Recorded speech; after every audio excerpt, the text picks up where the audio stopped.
Sveiki, šį kartą noriu pademonstruoti tokį funkcionalumą, kuris galbūt ne kasdienis naudojimui, bet tikrai yra naudingas, tai yra šulinio kortelių arba lojautų perkopijamas į kitą brėžinį. Tai kaip tai vyksta, tai mes turime šulinio kortelę, bloką, į kurį susirašo visa informacija. Ir tos informacijos vėlgi, kaip matome, jos būna dažniausiai daug. Ją perrašinėti naujame darbe ne visi mes norime ir tiek laiko nenorime skirti tam dalykui, tos pačios informacijos perrašymui iš pačios šulinio kortelės. Vėlgi tas pjūvis yra padarytas, kur irgi pakankamai laiko užtrunka jį paruošti. Tai kaip tas vyksta perkopijamas, ne? Tai jeigu aš paimu tik šulinio kortelę, tai to užtenka, aišku, aš galiu iškopijuoti kažkokią visą informaciją, taip, iškarpos ir kopijuoti, tai tiesiog paprastai nusikopijuoju, atsidarau naują brėžinį ir įsiklijuoju originaliose koordinatėse. Kaip sakau, užtenka man bloko, blokas turi visą informaciją, man daugiau kaip ir nieko nereikia. Tai dabar, aišku, aš turiu ką pasižiūrėti, tai koks yra šulinio numeris, kad žinočiau, kokį įsikopijuoti, ir būtent tas lojautas. Tai ką aš darau tame brėžinėme naujame, arba vėlgi priklausomai nuo situacijos, galbūt tai yra nauja išpildomoji, kur reikia įsikopijuoti seno šulinio informaciją tam, kad, ten, sakykime, papildomą įvadą įrašyti ir, dar aibė įvairių galimų situacijų. Tai ant bet kurio lojauto spaudžiu dešinį pelės klavišą ir pasirenku From Template. From Template yra iš šablono. Ir atsidaro langas, kuriame aš turiu nurodyti tą brėžinį, iš kurio aš noriu įsikopijuoti lojautą arba šulinio kortelę.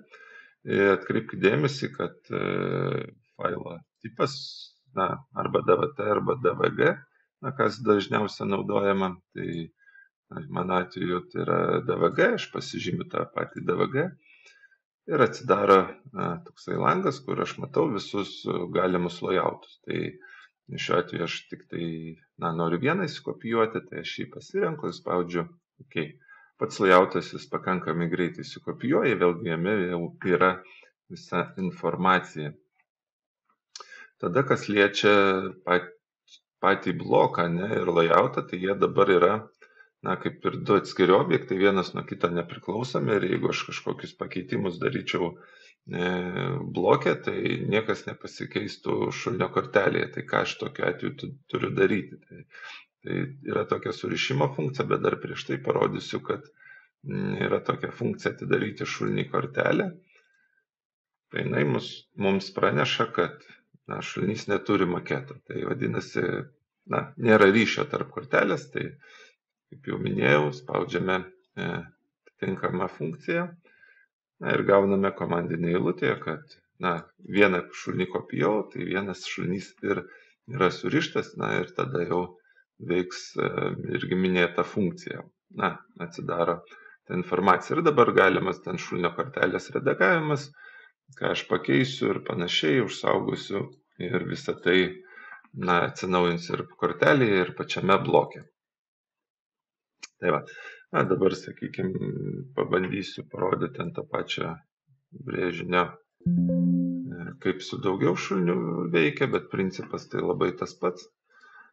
Tai tiesiog, vėlgi, kaip sakau, įvairių priežasčių dėl to gali būti perkopijama, tai pasižymiu kažkokią dalį jau paruoštos išpildomosios, ir tiesiog ją nusikopijuoju, įterpiu originaliose koordinatėse. Turiu informaciją, tai čia mano šulinių numeracija eina iš eilės, tai eina iki 8 šulinio.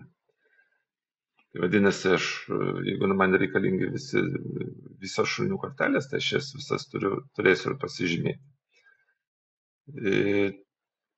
Taip, tai dar turim tokią funkciją layout skaičius, tam, kad teisingai pasižiūrėti, ar tikrai aš tiek pasižymėjau šulinių. Tai paspaudžiame šią funkciją ir komandinė eilutėje gauname tokį atsakymą, kad iš viso šulinių brėžiniai yra 8, ne? Vienas vandentekio,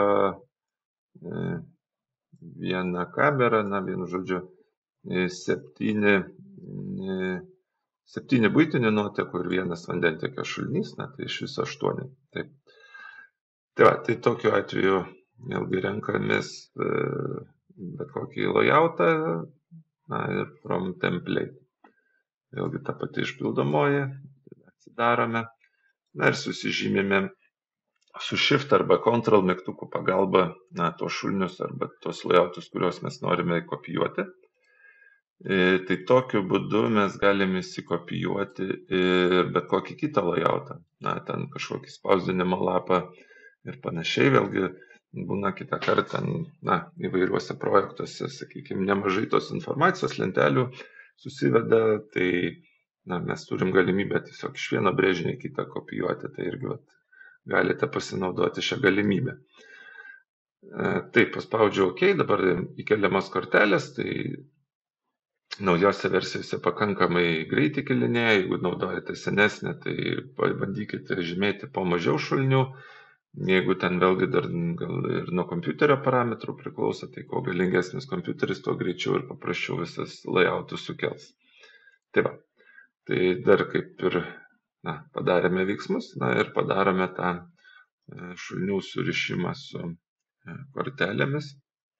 Šiek tiek lukterkime ir matome, kad puikiai viskas pavyko ir yra surišta. Tai vėlgi bet kurį šulinį mes pasižymėkime ir atsidaro konkretus layoutas. Tai vienu žodžiu viskas pavyko ir toliau galima darbuotis, kad ar pratesti tą pačią išpildomą daryti, ar vėl ten kažkokiem projektam pasinaudoti. Tai sėkmės visiems bandant naujas funkcijas. Ačiū už dėmesį, iki sekančio malonaus.